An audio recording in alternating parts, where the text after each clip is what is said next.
Okay, perhaps because my part is just about housekeeping, maybe we can kick off with a welcome from me.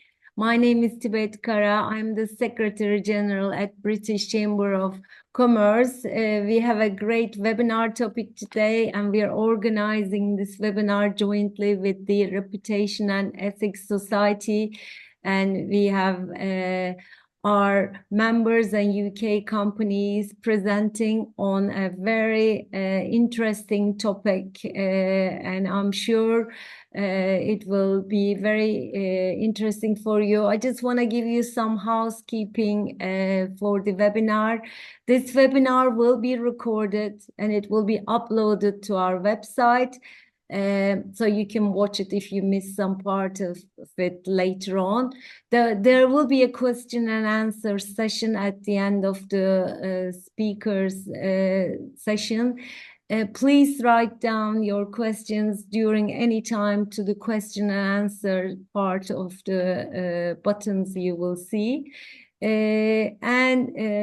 Without further ado, I will pass the floor to Fikret Bey, who is the Managing Director of Cerebra, who's also our member and also board member of the Reputational and Ethics Society. We also have our member company BP presenting, and Linklaters law firm today. And it's going to be about failure to prevent fraud offense. The topic is very interesting, and it's a big culture change in the UK, and how this is going to be put in practice. We're going to listen and learn. So over to you, Fikret Bey. Thank you very much for everyone joining. Have a good webinar. Thank you very much, Tibet Hanım. As you said, the name is quite interesting, failure to prevent fraud. So we'll see. Hello, everyone, and welcome, and thanks for joining us. My name is Fikret Sebicioğlu. I'm a board member of Ethics and Reputation Society and the founder and CEO of Cerebra Forensic and Integrity. By profession, I'm a forensic accountant and fraud investigator. I'm very pleased today to be here because my firm, Cerebra, is a corporate member of two associations, TEİD and BCCT. So I really do feel at home in this community. Today's session is called From Compliance to Culture, the UK's new failure to prevent fraud regime. As Tibet Hanım stated, it's a joint event organized by TEİD and BCCT, and I'll be moderating this discussion. The UK failure to prevent a fraud offense came into force on 1st of September 2025, so it's quite recent. Therefore, I'm really excited myself to hear about what's going on this aspect and how it's going to impact Turkey as well. So we'll be looking at this offense, why it matters, how it is starting. I'm saying starting because it's quite recent, starting to reshape the way organizations think about fraud risk and corporate accountability. Yes, this is a UK offense, but it's definitely not a UK issue.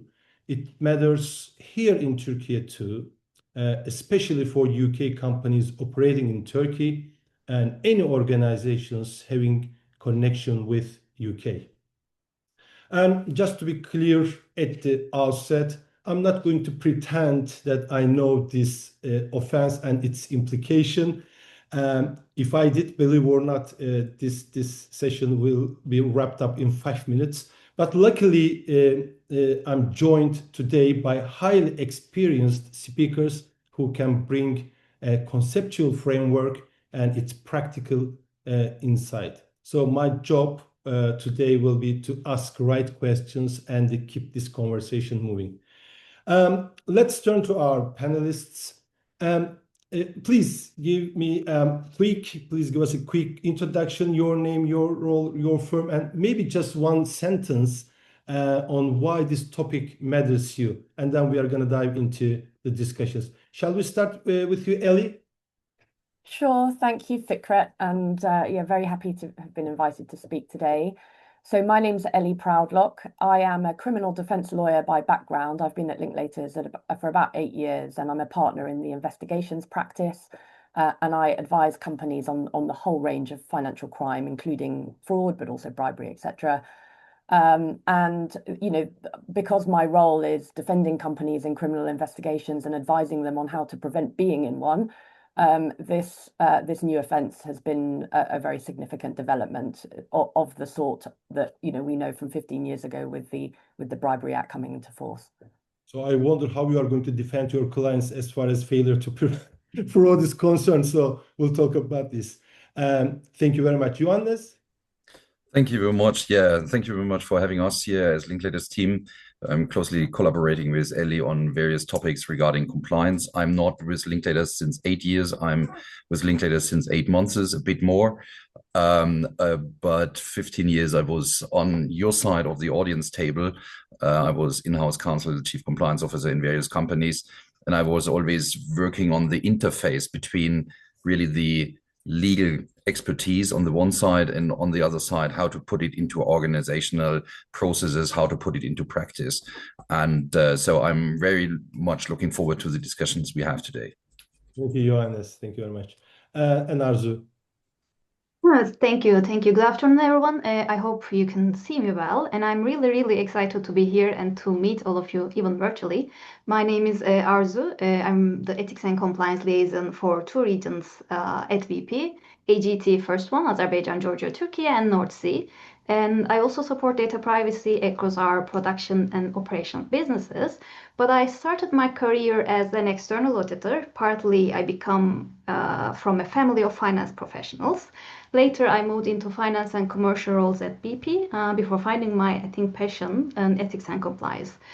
So I love finance. I think that background taught me a lot about risk and the importance of building a strong culture. And today's conversation, I think, about failure to prevent fraud offense and also culture and trust and integrity. It's so important, especially as we all operate in a complex and fast changing in a global world. I'm thrilled to be joined by valuable professionals today. I cannot say I'm an expert as well, but I'll be sharing my experience. And thank you for moderating the session, Ikret. I look forward to this lively discussion. That's my pleasure, Arzu. Thank you very much. Okay, let's start. First question to Ellie. To start with the basics, what does the failure to prevent fraud offense introduce, and why does it matter for organizations? Could you please also mention what kind of fraud risks we are talking about under this offense when you are sharing your thoughts? Sure. So without getting sort of too deep into the legalities, the offence, as you said, introduced last September, it applies only to corporates, so not to directors or any other individuals, and only to large organisations, which is a concept that we'll come on to. And basically, it's committed by a large organisation where a person who is associated with that organisation commits a UK fraud for the organisation's benefit. And so that raises the question, what's an associated person? It's very broadly defined. So it includes all employees, all agents, all subsidiary undertakings, and also any other person that performs services for or on behalf of the organization. So it's effectively designed to capture a whole really sort of wide range of third-party relationships. But importantly, and this is something that Johannes will come on to speak about in much more detail, organizations can protect themselves from criminal liability because there's a full defense if the company can show that at the relevant time of the fraud being committed, it had reasonable anti-fraud procedures in place. So basically, this offence it's a formula that we've seen before with failure to prevent bribery offence under the Bribery Act, which many people listening may be familiar with because that also has very broad extraterritorial scope. But it does have some key differences. So, and this answers your question about why it's important for organizations, for example, in Turkey. It doesn't matter where the organization is incorporated or where it carries on a business. So it applies to all large organizations around the world where the underlying fraud that's committed has a UK nexus. And so it really can capture a large number of companies very far out of the UK. And in terms of then which fraud risks are relevant, I think one of the other key differences from the Bribery Act is that rather than there just being one underlying offence, there are a number. So fraud, as Johannes will come on to describe in more detail when he's talking about the controls, it can be committed in so many different ways, right? So to call out just a few of the fraud offences that are in scope: fraud by false representation, fraud by abuse of position, false accounting, cheating the public revenue, and also aiding and abetting any of those offences. And all I would add is that an important, and this may be a word of kind of reassurance, I guess, an important feature of all of those offences is that they require dishonesty and intent. And so they're not offences that can be committed by accident or even negligently by being bad at your job. They require a criminal mind. And so that has to be proven at the kind of base level at the UK fraud. And then after that, it doesn't matter whether the organisation knew about it or not. If they failed to prevent it, they don't have the reasonable procedures, they can be criminally liable. And that's what we're talking about today. Right. Thank you. So you just talked about reasonable fraud prevention procedures. So I'm a bit familiar with reasonable assurance terminology when I was an external auditor. So it's always a little bit difficult to understand. When I read the guidance of failure to prevent fraud offense, it says that organizations will have a defense if they have reasonable procedures in place to prevent fraud. So the question to Johannes, in simple terms, what do reasonable fraud prevention procedures look like in practice, and how will organizations show these procedures are actually working? Because we can say that, okay, we've got reasonable procedures, but how we are going to prove that they are working effectively? Yeah, absolutely. So based on my experience in various companies when I was in compliance roles, I think first step is really to run a respective risk assessment to really evaluate how exposed is my business. And that is the first change in what you always do normally in the compliance management framework. You have different, and Ellie pointed to it, there might be a variety of new people who might be in the need for trainings and who might be considered in the risk assessment. So it starts from the tax department going to the sales department, but also in other areas, procurement, logistics. There are a lot of different possibilities to commit fraud. And on the one side, what is a requirement is dishonesty, as Ellie pointed out. So it needs to be absolutely trained in the respective training materials. But at the end, I think it's a new scope, it's a new risk group that you have to look at, and proportionate and reasonable means that you do not have to overdo it, but you need to have a good feeling, you need to have really a control over what happens. So you see the risk, and then you have to implement a respective control. And the question whether it's effective or not is a very tricky one, because there were in the past, there were similarities in the antitrust area where regulators always said if the compliance management framework did not prevent everything, one infringement of the laws, then it was not effective, because this is the evidence that it's hard evidence it failed. The compliance management system or framework failed. And I think that's nothing that we can expect from such a compliance framework here for the fraud prevention.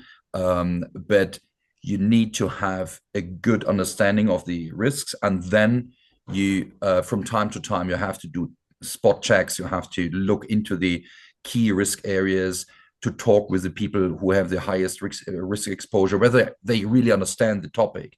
And then we come to the normal other preventive measures that you have to have in place. And it starts with the tone from the top, I think, without setting the right tone at the top and at the middle management to ensure, and this is also the headline of this webinar, to ensure that that is not only followed by the letters of the laws and by the letters of the respective internal policies, but it's really a mindset that you want to be on the safe side. You do not want to infringe laws, and that this is that the board and also the middle management sets the right tone and is really the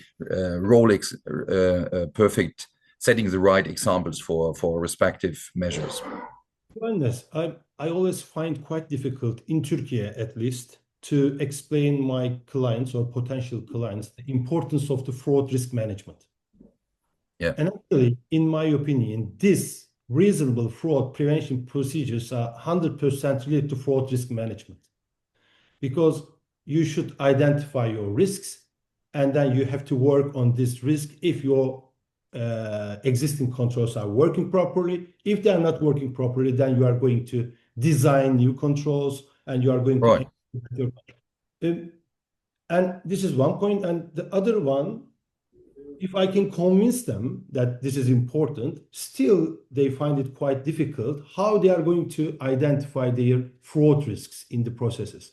Just very briefly, could you please share your thoughts on this, how they can manage this, how they can identify their fraud risk? When I'm saying fraud, of course, bribery, kickback, financial statement fraud, asset misappropriation, all of them.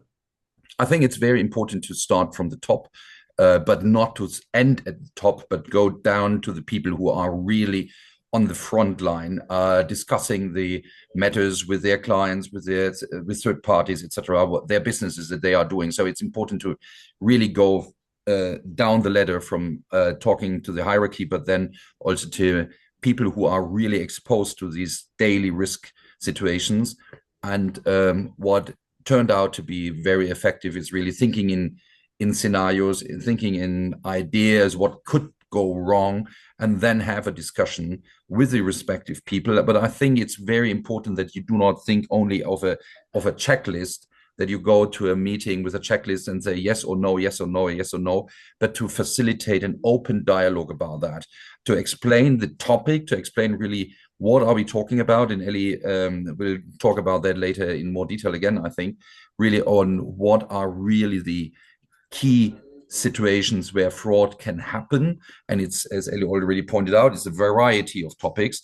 And you just bring these bullets to the meeting and say, these are my talking points. I have this scenario or that scenario.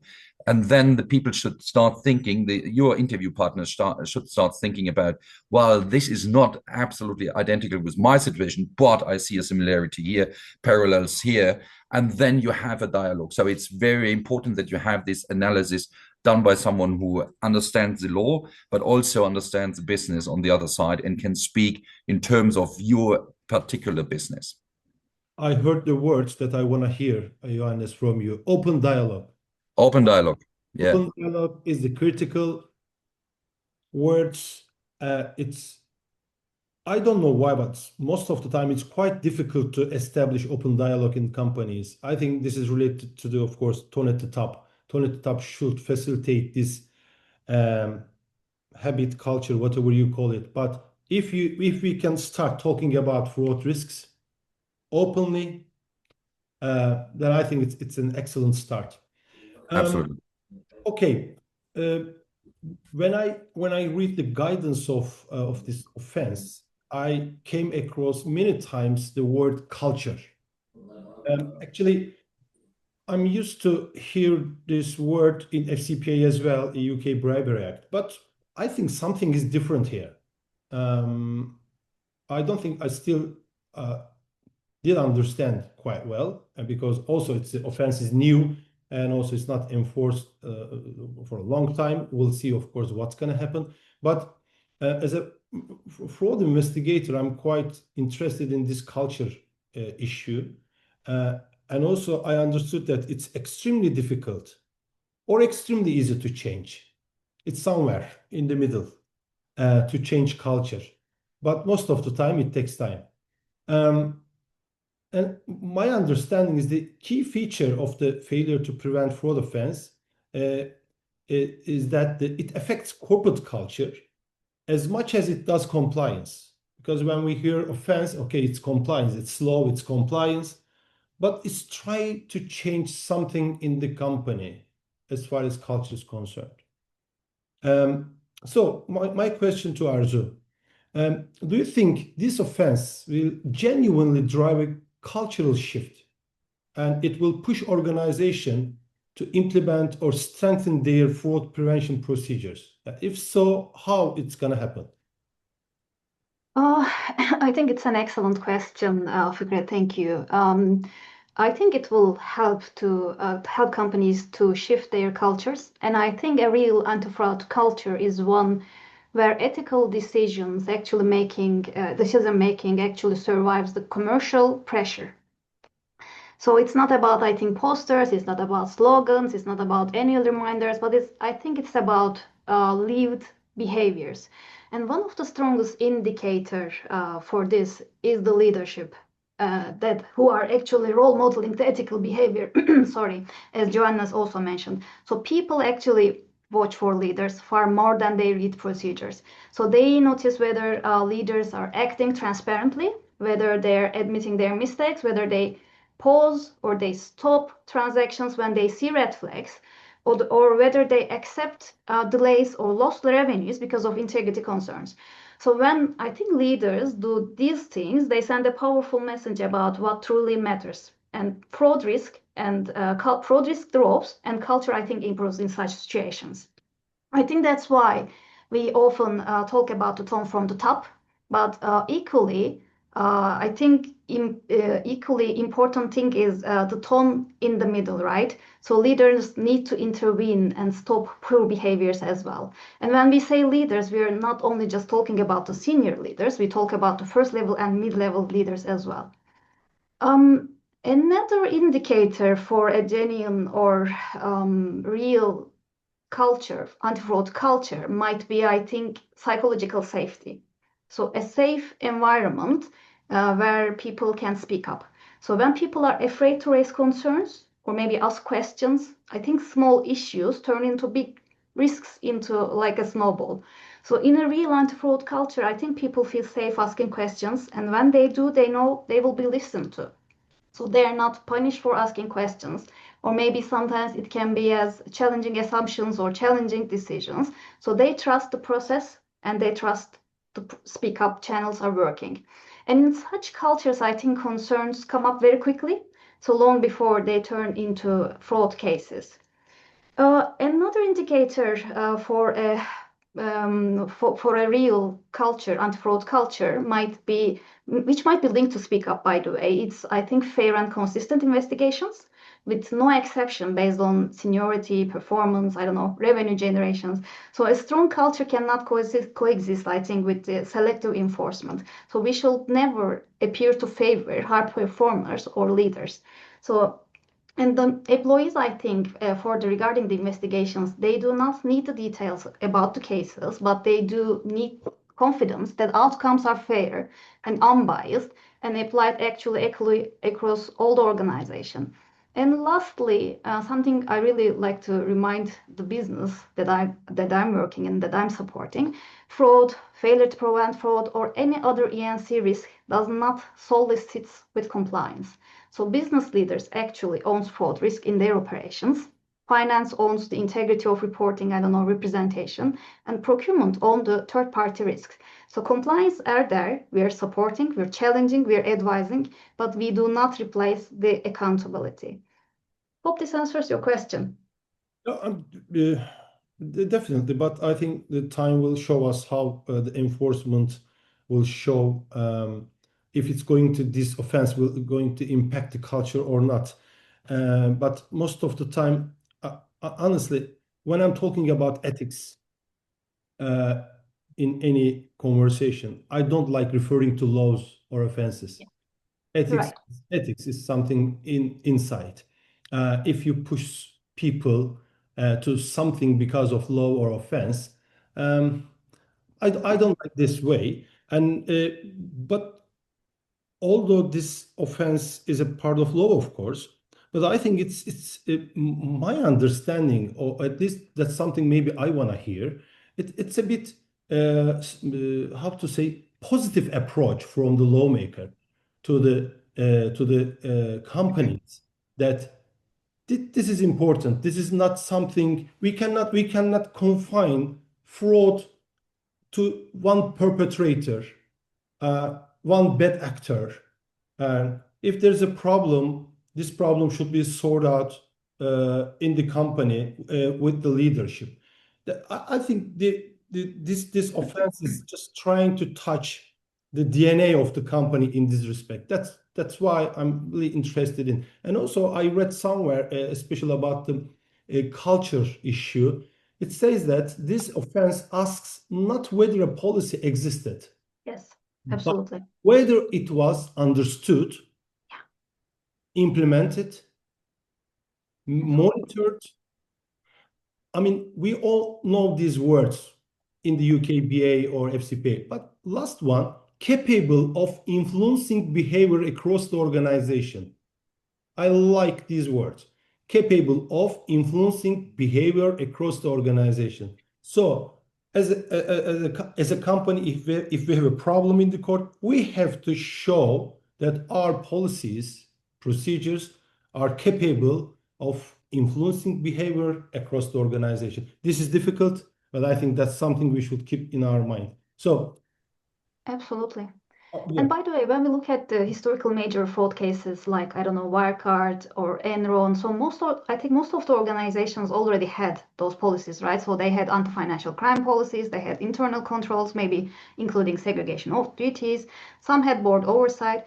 But the issue, as you mentioned, was really about the absence of the policies, the issue about how it was applied, how it was interpreted, and sometimes how it was bypassed by the leaders. Exactly. Yeah. That's one of the most favorite issue in our fraud investigations: segregation of duties, circumvention of the controls. Okay, that's great. Thank you very much. If I may add to that, Fikret, I think it's I absolutely was right. going to come to you actually, Johannes, but go ahead, please. Also, what you said, I think it's absolutely right that culture is much more than only the policies. I think you can have, in former times, I think the compliance management framework consisted primarily of checking all the elements that you have, and then you implement it, and then you thought you are off the hook in every case. And I think that's important, and as you said, Fikret, I think a very important shift from this approach also from regulators to say, no, I'm supporting. If you try to establish a compliance culture, then you should get some benefits for that. We are supporting that, and that is something I've seen that in various other legal areas. It's in anti-corruption. We see the new EU anti-corruption policy in Europe, in the EU, coming up in the next years, and they also stress the importance of compliance in general, and they also say in that compliance that is only window dressing. They really refer to that in the arguments for this new regulation. They simply say if it's compliance just for window dressing, it might be to the detriment of the parties, because they really want to support only real compliance. And with regard to how you can evidence, I think one of where I made some very good experiences was to have in these annual HR surveys that you will have normally, that you manage to get not the whole survey about compliance, but if they talk about everything else, that this is also part of this global HR survey that you run in your companies to see what value does compliance have in the relationship with your direct supervisors. Can you support your supervisor? Do you feel, as Azu said, do I feel comfortable to speak up and to be heard? And to it's something where you can raise issues without that someone says, oh, you're stupid and don't ask these questions, just do it. So this is really a complete shift in the culture. And I think it's at the very end, such a culture is not blocking the business. I think that's absolutely important. That's not blocking the business, because if you have such a culture, it's also helping for all the business decision that you say, I didn't understand that. I have to execute this order, but the customer is not paying. I don't know where it is. So this is a culture of enabling people to think on their own, to not follow only policies, but really to think about topics and to raise a hand because they are entrepreneurs on their own. And I think that's really a shift that can help the whole company, not only with regard to the compliance topics. Sorry, I wanted to add that from It's a great my perspective. contribution. Please do it whenever you have any questions, other panelists. If you have an issue, please get in the discussion. Johannes, I just want to continue with you. Very briefly, I want to look at this offense from the perspective of the board responsibility, senior management responsibility. Do you think it's going to change something in the boardroom? It's going to change their responsibility. Well, I think it's there are several other triggers as well, that there is a shift in the board oversight. In Germany, you have different laws now asking really public listed companies to have a audit committee in the supervisory board, that they have to look into it. They need to have not only a look at the policies and on the paperwork, but they need to speak to people. They need to speak to the experts for risk and compliance. So there are other elements as well triggering that change. But I think since this fraud risk is really broad and can pop up everywhere and has an impact, also I think a positive impact, that you can rest assured at the very end that your accounting documents are appropriate, that the tax declarations are all in good shape, and that these risks are eliminated by also taking this fraud risk into perspective. So I think, yes, it will change the involvement of the boards, be it supervisory board, be it the executive board, or different setups. And I think if you, I don't think that there is any micromanagement required for that. It's really that what we just talked about, this culture is supported, that the board functions really ask for data, for instance, like the HR survey, that they want to understand, is it something that people perceive as a support, or is it something that people perceive within the company as a threat? And if the people come back and say, well, it's more a support, the compliance is trying to solve, and we didn't know that this could be an issue and that could be an issue, then it's really teamwork, and that is really helpful. And I think this is something that the board can identify without going into every detail, into every discussion that compliance or the management has with others.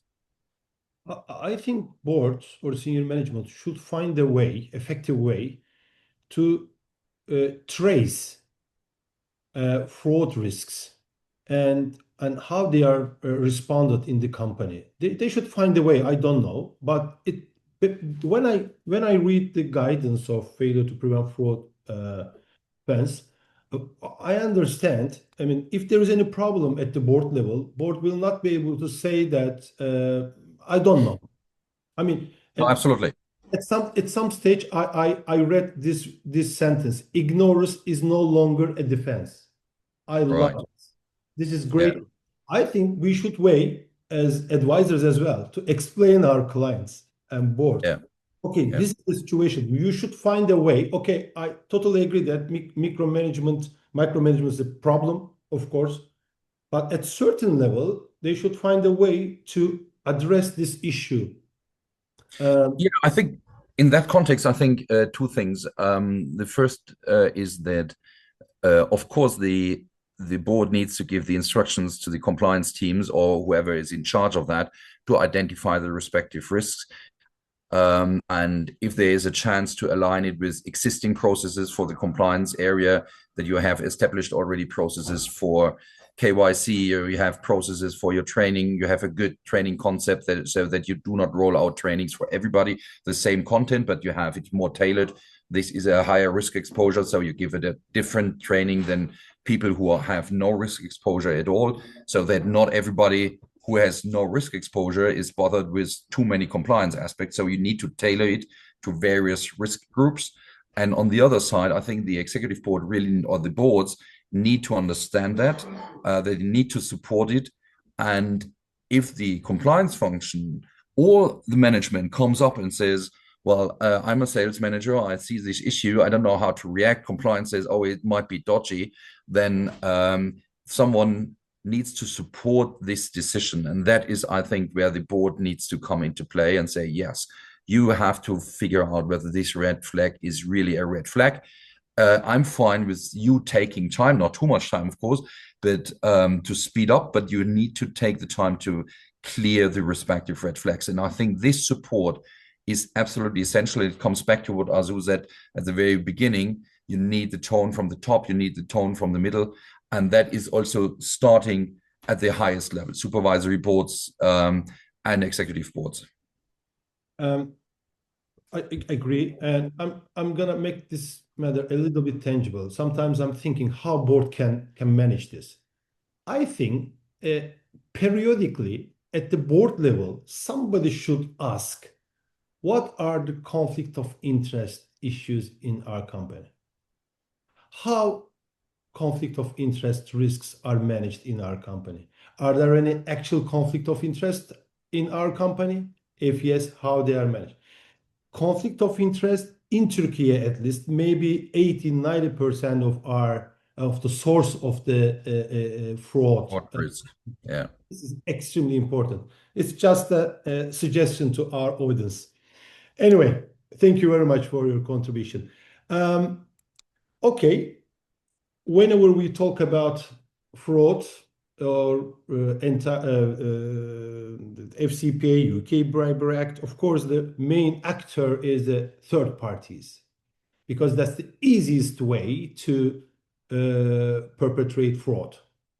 It's pretty difficult to trace. It's easy to hide, conceal. There are many techniques.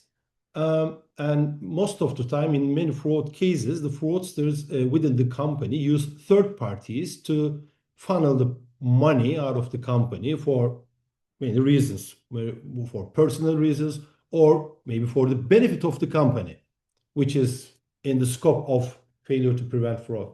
So I want to talk about a little bit about these third-party risks, Arzu. Your experience, especially the BP in Turkey, this is a new offense. Third parties is important in Turkey. Turkey is in the middle of supply chain in the world. So what do you think about this? How it's going to impact this new offense, these risks? Absolutely, I think it will have a big impact, and because third parties, I think, might be one of the biggest fraud risk exposure for organizations. Why? Because they operate also outside your direct control, but also inside your value chain, right? So when we talk about third parties, if we think the concept under this new offense, the law uses the term a person associated with the company. So this can include contractors, this can include subcontractors, agents, dealers, and also joint ventures as well. So those people, I think, will be acting or may be acting on your behalf. So they may represent your company in the market. So they may interact with customers, regulators, maybe subcontractors on your behalf. And sometimes I think even they do fraudulent things that benefit you, even if you didn't ask them to do. So this type of scenarios might happen.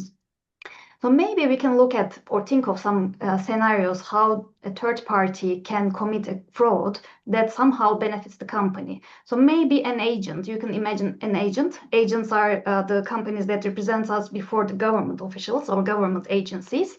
So imagine an agent who actually pays bribes, I don't know, to accelerate permits or licenses. So the company, as a company, you may not be directly involved, but it somehow benefits you because of the operating faster.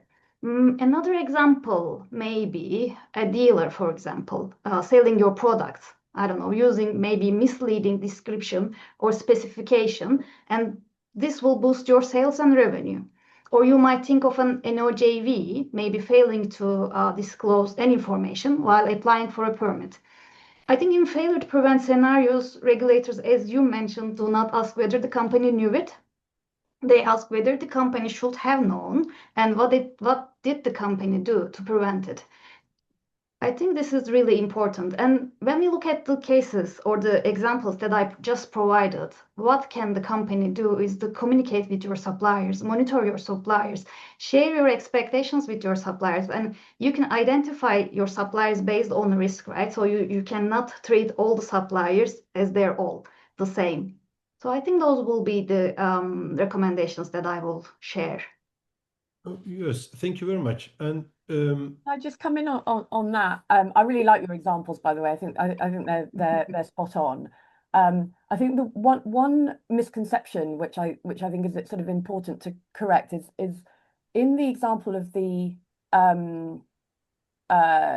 dealer. A lot of clients that I speak to have this misconception that because the dealer is probably acting for their own benefit above all. I mean, let's start from the position that most fraudsters are wanting to benefit themselves. So in your dealer example, for example, it would be maybe bigger commissions for the dealer, but because a kind of foreseeable side effect of that, a kind of almost totally predictable side effect of that is greater revenues for the company, that is enough for this offence to bite. It doesn't matter that the dealer actually wanted to benefit themselves more than the company.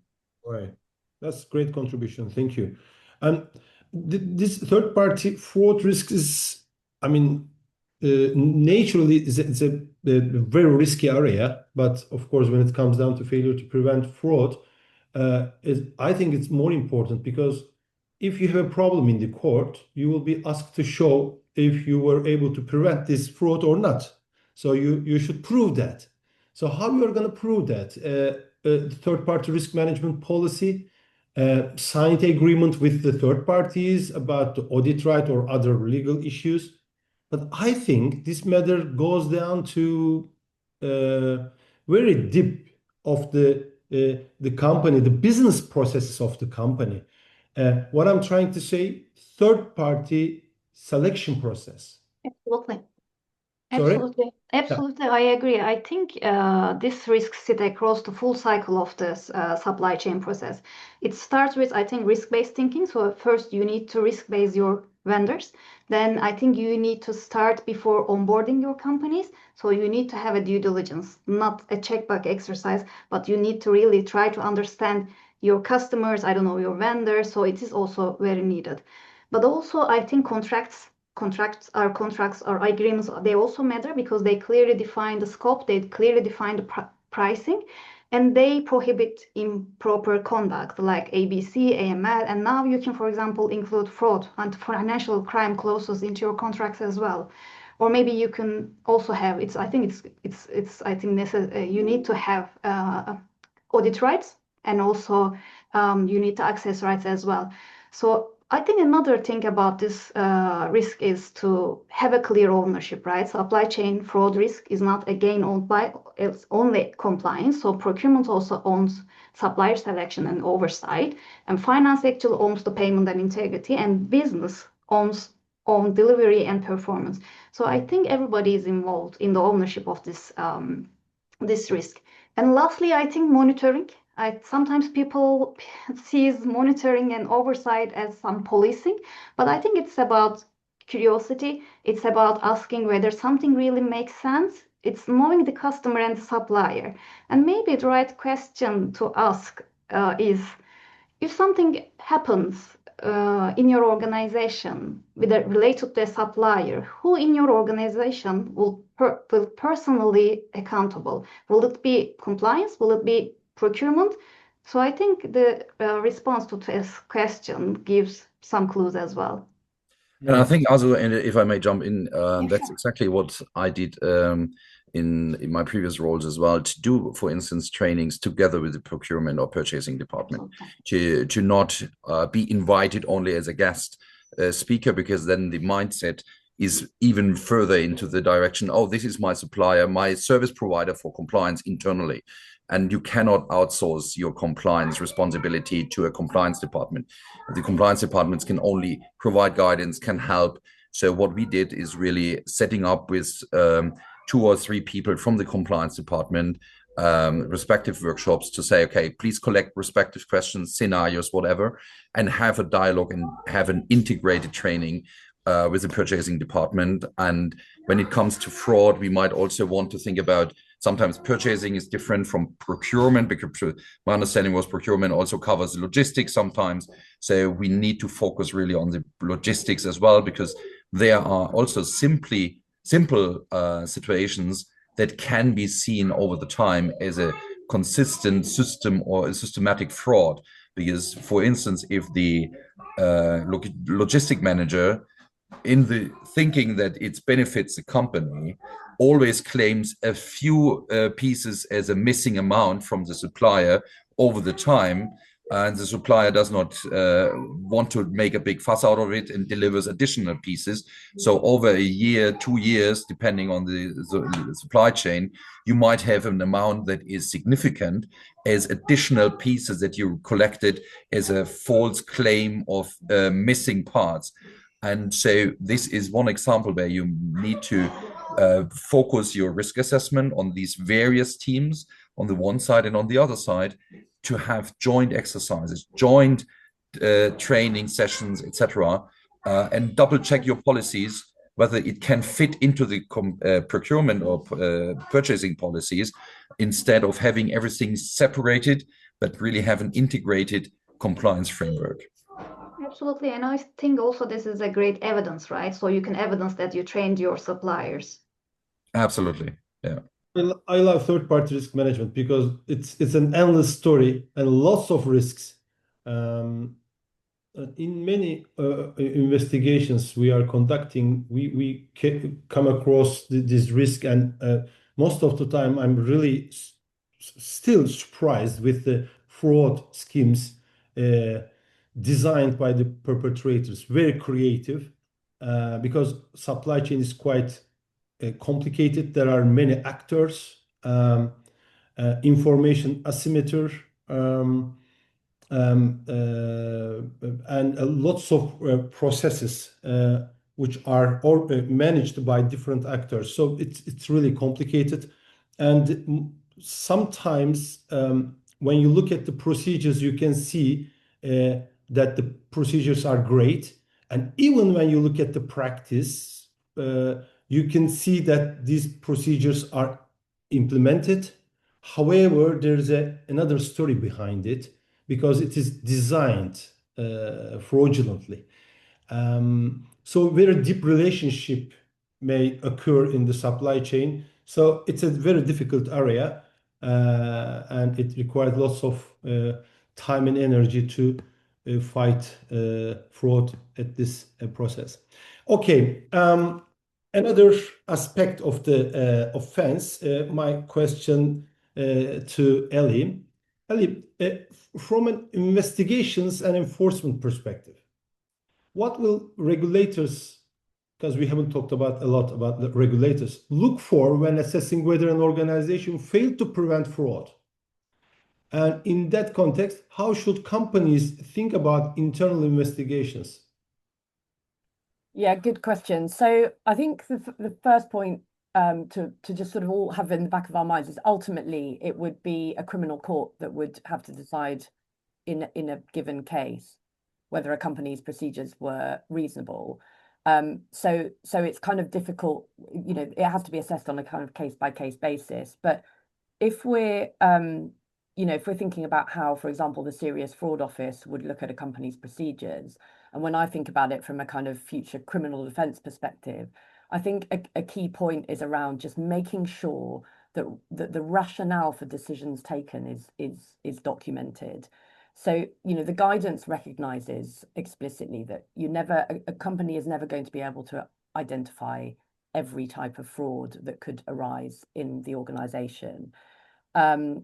But there was a shift in the language from adequate procedures under the Bribery Act to reasonable procedures under the Fraud Act under the ECTA for this fraud offence, for a reason, because it's recognised that there will be cases that slip through the net. But I think it is really about, for example, Arzu mentioned the importance of turning down deals, not doing business at the expense of compliance. I think it's really important for companies to evidence where they've done that. So don't just look at where you are doing deals and how you are doing deals, but where you are turning down deals because of compliance concerns, whether it's fraud or anything else, frankly, write it down, document it, because ultimately it will be for the company on the balance of probabilities to prove to the authority or ultimately the court that it had reasonable procedures. They might not have worked perfectly, but they were reasonable. There was a documented thought process. And look, we were actually implementing them in practice. We turned down these deals because of these reasons. Yes, we had audit rights in our contracts. That's quite easy to include, but also we exercised them in these 3 cases. Look, and make sure that all of those are evidenceable steps. They could be put in a drawer and you may not have to use them, but if you need to evidence them, you've got that, from 5 years ago, whenever it was. In the internal investigations point, I think is a really good one, because I think they're important for a couple of reasons. One is that investigating suspected fraud within an organization is clearly a critical part of that organization's reasonable procedures, because for one, it's a deterrent effect. If people know that their conduct is going to be investigated in every case, as Arzu said, regardless of seniority, and that there are going to be appropriate sanctions or disciplinary steps taken in appropriate cases. But also, and I think this goes back to a point somebody made at the beginning, because it allows an organization to continually assess its fraud risks. So when doing a risk assessment, one of the things that a company should be looking at is, well, in the past year, where have our internal fraud issues, proven or otherwise, arisen, and what can we do with that data? And then document that those are data points that are feeding into this kind of continually evolving risk assessment. Because, as you said, it's pointless having gold-plated procedures that don't evolve and that are sort of just lying there. They have to be implemented, and one of those steps of implementation is to make sure that your risk assessment is evolving as your business evolves and as the understanding of your fraud risk evolves. The other reason why internal investigations are important, frankly, is to make sure that the company is fully aware of any criminal exposure that it may have as a result of this offence, and the fact that something that its third party or employee might have done could actually create liability for the company, and therefore to get the relevant legal advice and to, in some cases, make a decision about whether or not the conduct should be self-reported to a relevant authority. But that obviously depends on the facts. I just wonder, how is the enforcement is going? Just very briefly, so far, since 1st of September 2025. So there haven't been any cases, but I wouldn't expect there to be, because that's what I wonder. So first of all, that it only applies to conduct after the 1st of September, right? So first of all, there has to be time for things to happen. Okay. Then there has to be time for the Serious Fraud Office to become aware of it, whether that's because of their own intelligence or because companies are self-reporting. Right. And then there has to be an investigation, which Sure. takes far longer than one would think is possible. So I don't think this is happening like in the next few months, but the Serious Fraud Office has said, in terms publicly, that they are looking for cases. Yeah. But I think it's important to keep in mind that it's not only the regulator that might pop up. You might have discussions in front of courts around the world if you are or your employees are involved in any fraudulent activities. So it's more than only this defense or offense, the compliance defense and the failure to prevent fraud offense, to think about fraud. And I think it's rounding or making it the complete picture to have also fraud within your compliance management framework to have this covered. I fully agree with that. And actually, one point worth making is that, like we saw with the Bribery Act, many counterparties of an organization, so for example, lenders, I think it's quite likely that they will start to require warranties to be given as to anti-fraud compliance and anti-fraud policies and procedures. So it's, even if we only get a smattering of cases, in the next few years that are actually taken to trial or end in a deferred prosecution agreement, it goes much broader than that, and it's about driving compliance rather than just enforcement and changing culture, as you've been talking about. Yeah. Thank you. So we are approaching the end of the webinar, and last but not least, we're going to talk about a very important issue. I know that a large part of our audience today represents Turkish companies, and I'm sure that throughout the webinar, they've been considering how does this affect us. So I'd like to open this part of the discussion with a question focused specifically on that matter. So I'd like to put this question to Ellie and Arzu. Under the failure to prevent fraud offense, what changes for UK companies operating in Turkey? What will they expect from Turkish business partners, and how can Turkish companies reduce their exposure? Shall we start with Arzu and then Ellie, maybe? Sure. I think we a couple of times mentioned, Ellie also mentioned that this offense does not stop at the UK border. So for UK companies, geography will not be a defense. I mean, what matters, I think, here is who benefited, not where the act occurred. So practically, fraud committed in Turkey by a Turkish employee or maybe a third party, and that benefits a UK company, it can trigger a UK prosecution, reputational damage, it might trigger fines and remediation obligations.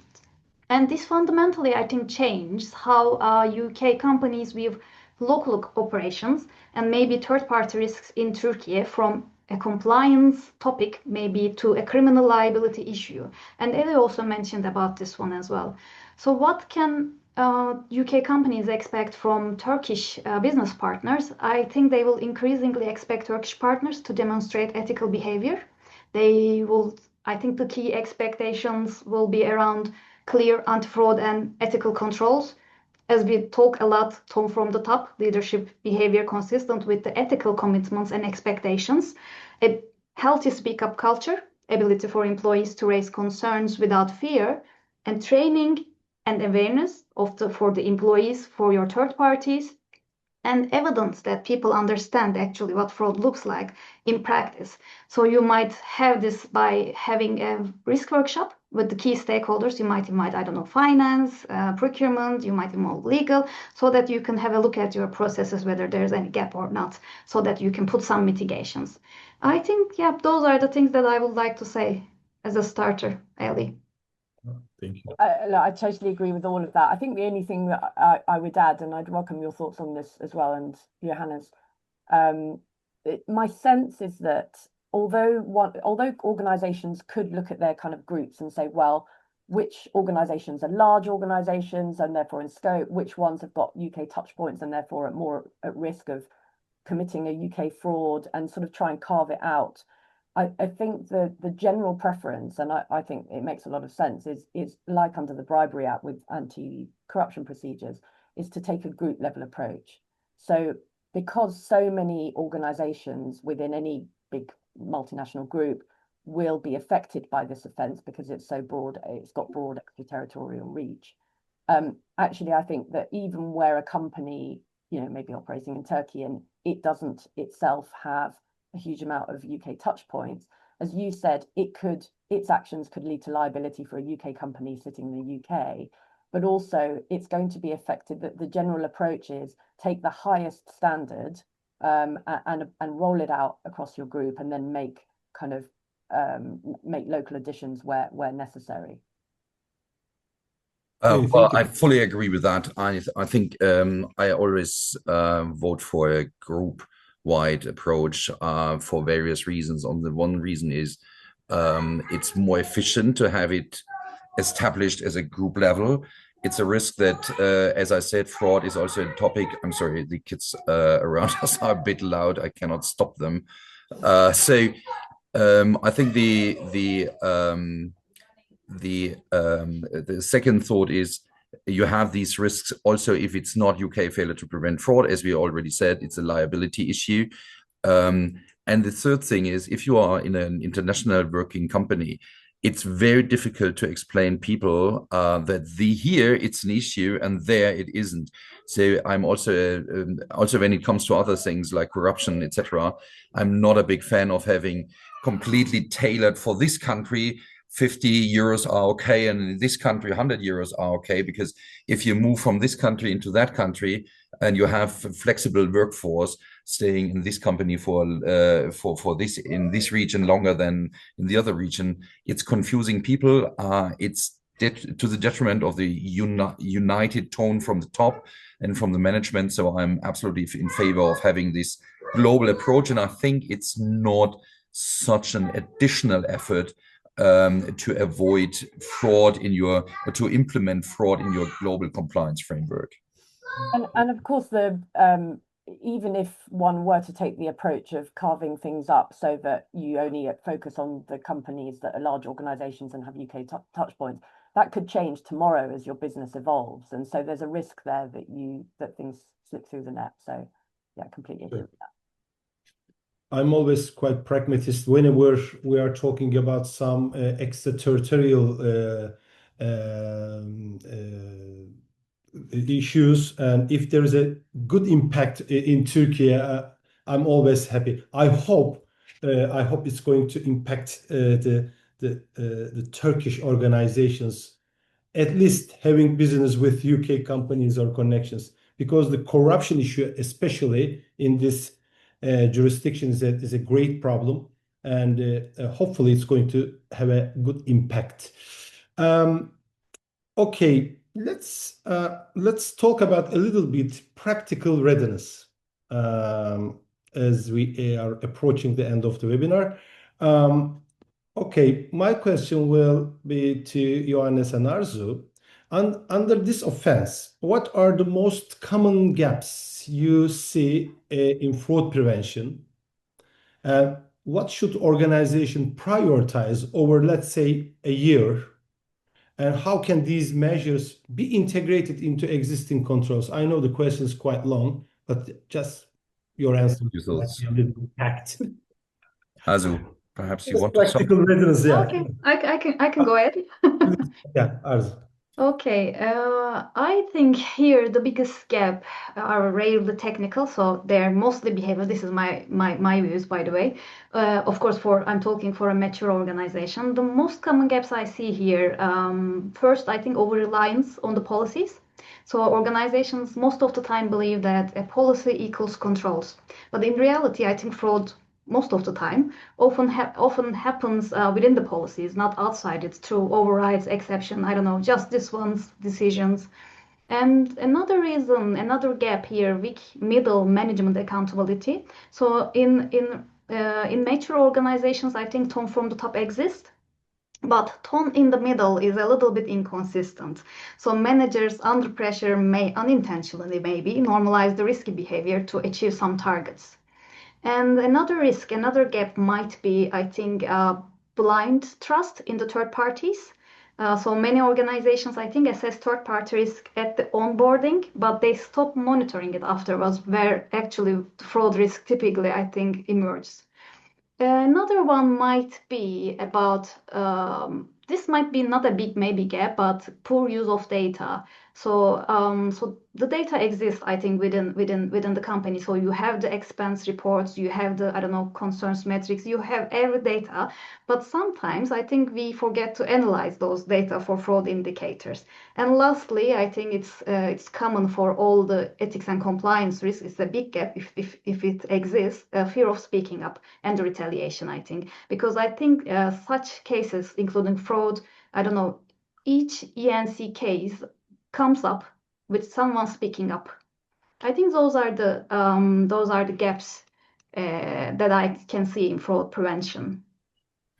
And absolutely, I fully agree with that. Also, when I think the data analysis that you mentioned, I think it's a very important point because from what I suspect or expect in the future will be that a regulator in 3, 4, 5 years at the latest comes back in all regards, not only fraud, but also in other regards and say, well, you had all the data. You had even AI as an option to analyze data, but you never used that. So you completely ignored the means that you have already that you can use. And that will be to the detriment of the companies that the regulators will say you could have done better. So I think that's a risk. And with regard to fraud in per se, I think from my experience, fraud was always seen as a threat against the company from the outside in. And I like to use this term outside in and inside out because I think that it's really more now from the inside out that this is a new perspective that needs to come into the compliance framework, that the people try to commit fraudulent activities in the best interest of the company, but at the end it's fraud inside out that is now in focus as well. So there is a shift or an additional perspective that comes to the normal compliance work. From criminal liability perspective, Ellie, would you like to add anything?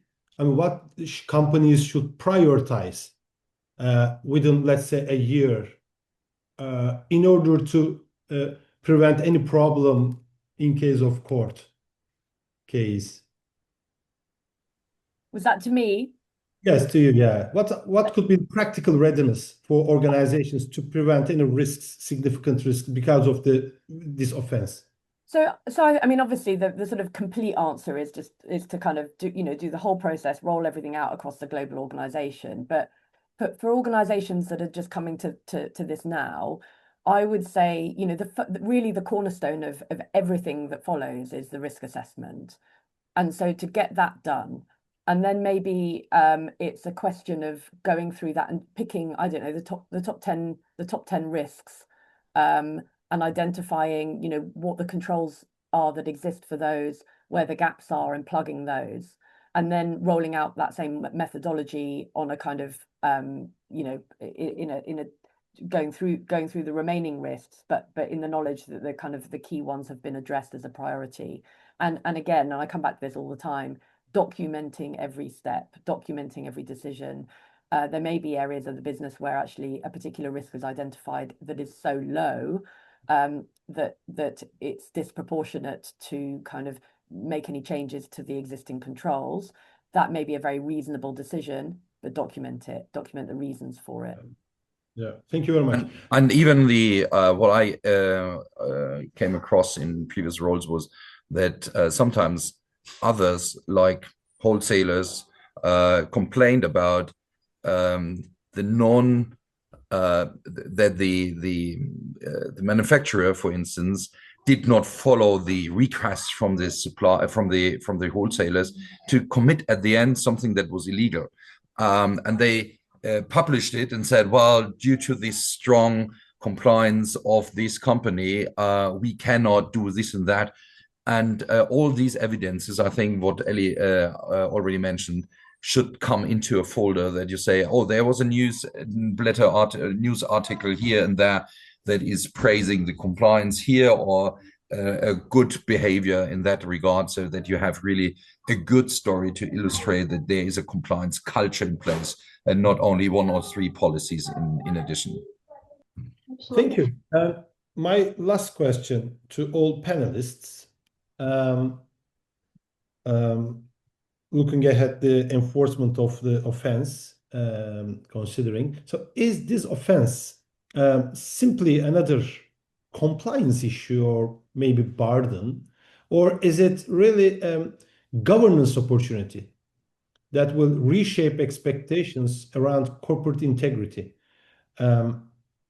Maybe when you are sharing your thoughts, you can also add your last words before closing.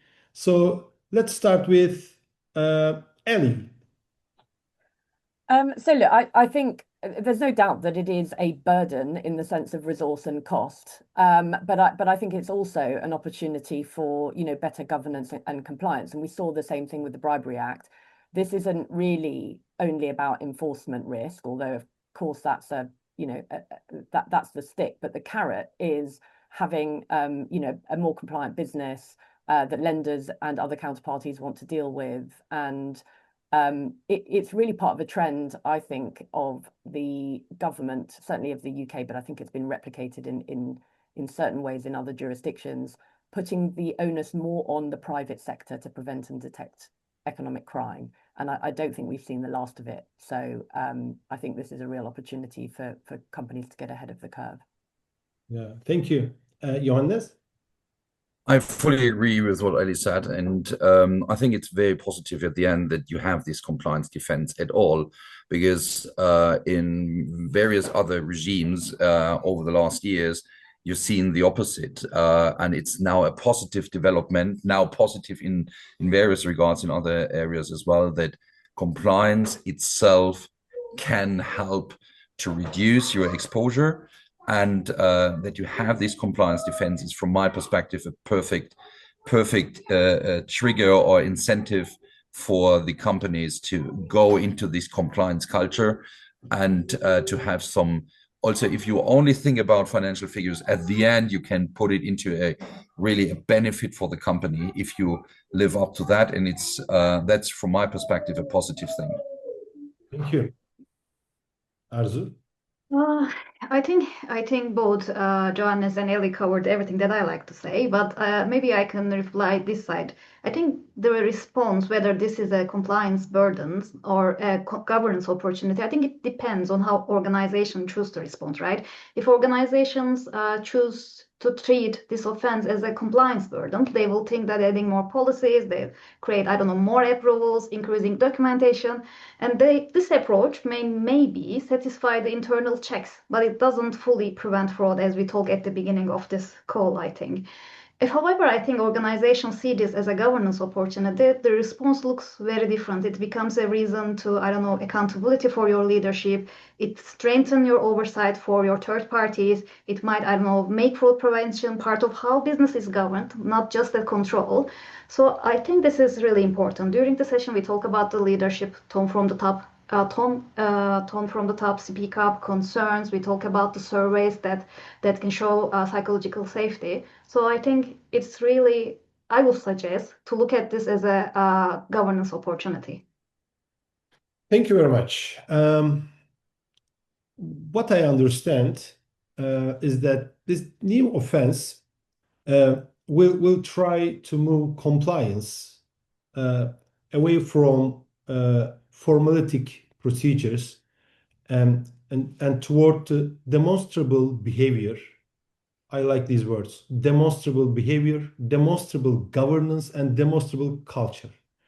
I don't know how companies will do that. This is difficult, of course. To demonstrate behavior, governance, and culture. That's something really we should work together. And ultimately, the aim is to make fraud prevention a board-level strategic responsibility. I'm really interested in this part as well. And make fraud prevention a board-level strategic responsibility. This is quite missing in Turkey. This is my experience. And driving, of course, long-term integrity and trust in the business environment. So as we close this webinar, I'd like to leave you with one question to think about. If fraud happened tomorrow, could your organization confidently show a court that you took reasonable steps to prevent it, not just that you had policies on paper? Will you have any evidence to put in the court that you've taken your action properly? So with that, we are coming to the end of today's webinar. Thank you to our panelists for insights. Arzu, Ellie, Johannes, many thanks.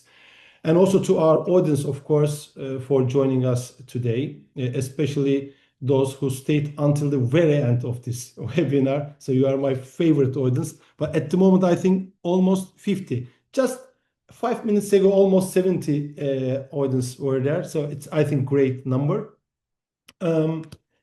Of course, after thanking two panelists and audience, I think big thanks to the secretariats of both association, because without them we wouldn't make this event happen.